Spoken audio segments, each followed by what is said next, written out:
مسئلہ یہ پوچھا تھا کہ کسی نے اپنی زندگی میں پراپرٹی بیوی کے نام کروا دی، کاغذات بھی بنا دیے، پھر اس شخص کا انتقال ہو گیا، اب دیگر ورثاء یہ کہتے ہیں کہ ہمیں بھی اس میں سے حصہ ملنا چاہیے، کیا حکم شرع ہوگا؟ دیکھیں، اچھی طریقے سے یاد رکھیے کہ اگر کوئی شخص اپنی کوئی چیز کسی کو دے دیتا ہے اور اس کا مالک بنا دیتا ہے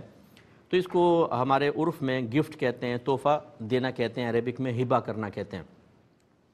شرعی لحاظ سے وہ چیز آپ کی ملکیت سے اس شخص کی ملکیت میں اس وقت داخل ہوگی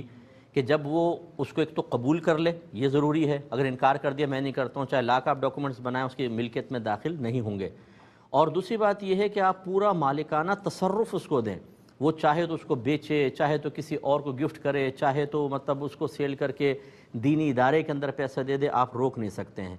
اور اپنا پورا تعلقات اس سے، یعنی اس گھر سے یا پراپرٹی سے اپنا پورا تعلق ختم کریں گے۔ اگر فرض کر لیں میں گھر کے اندر رہتا ہوں، میرا سارا سامان ہے اور میں کسی کو ڈاکومنٹس بھی بنا کر دے دیتا ہوں کہ یہ گھر میں نے آپ کو گفٹ کر دیا، میں اس پہ قبضہ کیے ہوا ہوں، میں اس میں بیٹھا ہوا ہوں، میں نے تخلیہ کیا ہی نہیں، یہ چیز میری ملکیت سے نکل کر شرعاً اس کی ملکیت میں نہیں جائے گی، اگرچہ قانوناً چلی جائے گی۔ تو خلاصہ کلام یہ ہے کہ بس یہ دیکھ لیا جائے اگر اس شخص نے مرنے سے پہلے زوجہ کو باقاعدہ پراپرٹی گفٹ کی تھی اور مکمل طور پہ مالکانہ تصرف دیے تھے تو اس شخص کی ملکیت سے نکل کر وہ بیوی کی ملکیت میں چلی گئی تھی، اب باقی ورثاء کا اس پہ کوئی حق نہیں ہے۔ اور اگر صرف ڈاکومنٹیشن کی تھی، خالی کاغذاتی اعتبار سے اس کو مالک بنایا گیا تھا، باقی خود وہاں رہتا تھا، تصرف خود کرتا تھا، بیوی کو کوئی قدرت و اختیار نہیں تھی، تو یہ شوہر کی پراپرٹی کہلائے گی اور اب اس کے اندر شوہر کے ورثاء کا بھی حصہ ہوگا۔ ایک کسی نے پوچھا تھا کچھ ایسے رشتہ دار ہوتے ہیں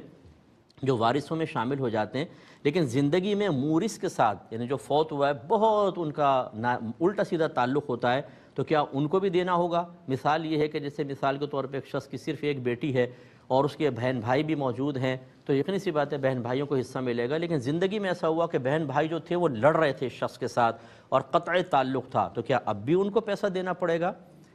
تو جی بالکل دینا پڑے گا۔ دیکھیں اللہ تبارک و تعالیٰ اس کے رسول نے جن جن کے حصص مقرر کیے ہیں اس میں کہیں یہ نہیں لکھا کہ آپ کے ان سے تعلقات اچھے ہوں تو وہ حقدار ہوں گے اور تعلقات بگڑے ہوں، وہ قطع تعلق کر کے چلے گئے ہوں تو ان کو ایک پیسہ بھی نہیں دینا، ایسا نہیں ہے۔ لہٰذا ان کو ان کا حصہ دینا ہی ہوگا، چاہے زندگی میں انہوں نے کتنی زیادتیاں کیوں نہ کی ہوں، وہ میدان محشر میں اس کے جواب دہ ہوں گے۔